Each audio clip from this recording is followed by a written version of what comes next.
Equilter.com.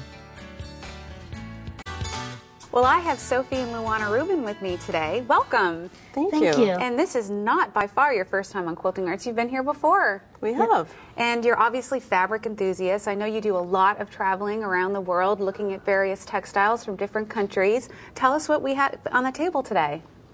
Well, I have an antique buro, which is from northern Japan. Where did you get this? I got it at the Tokyo Quilt Festival, and I got it from a dealer who specializes in this, and I see him every year. And this was my first piece that I collected.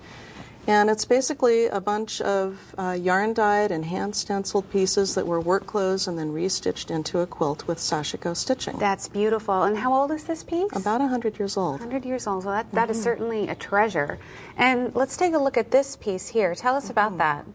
Well, this piece is about 60 or 70 years old, and it shows really the evolution of the Sashiko stitching. And you can see the bright white, a little aged now, on a dark blue, and it really makes a graphic statement. And so that was kind of the evolution of Sashiko coming from the boro? The boro. Boro, okay. And so using with the white thread on a very indigo dyed or darker fabric? Right, and these pieces were all hand dyed with the plant of indigo. Okay. Beautiful, beautiful. And tell us a little bit about this. Well, that's the current day evolution, which is you can buy panels which are pre-printed and stitched, and then when you're done, you wash it away. And I understand that you both took a class on this. Is that right? Yes. Yes. Who was your teacher? Pepper Corey. Oh, Pepper Corey. Yes, she is. She's known for this stitching. And so this was the class sample. Yes. And so Sophie got so excited about the Sashiko. It's a tongue twister. Start again. Sophie got so excited about the Sashiko samples that I brought back, and then she took the class, and then she was off and running, designing, and making her own. Excellent. So you really wanted to do this yourself? Yes. So tell us what we have in front of you. We have a piece that was pre-printed. And it has the little lines for you. So you know where to stitch? Yes. Okay.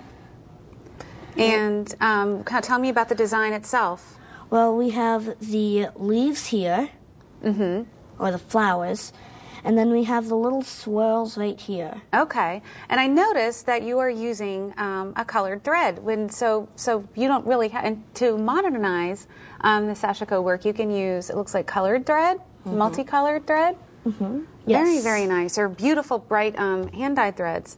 Well, okay, and there's two types of stitching that you can do on this? Yes. Okay, what are they? One of them is an up and down stitch, where it's just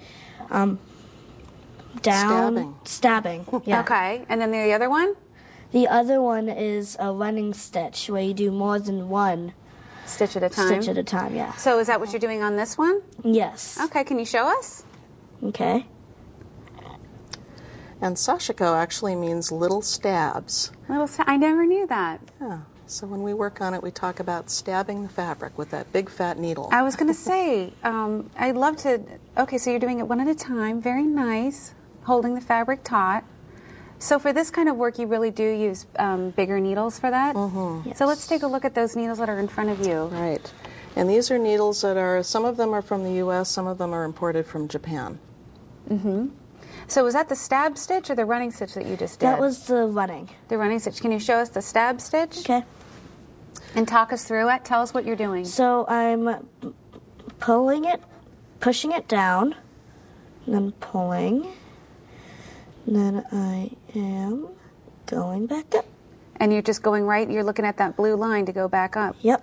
So what's this going to be when you're done?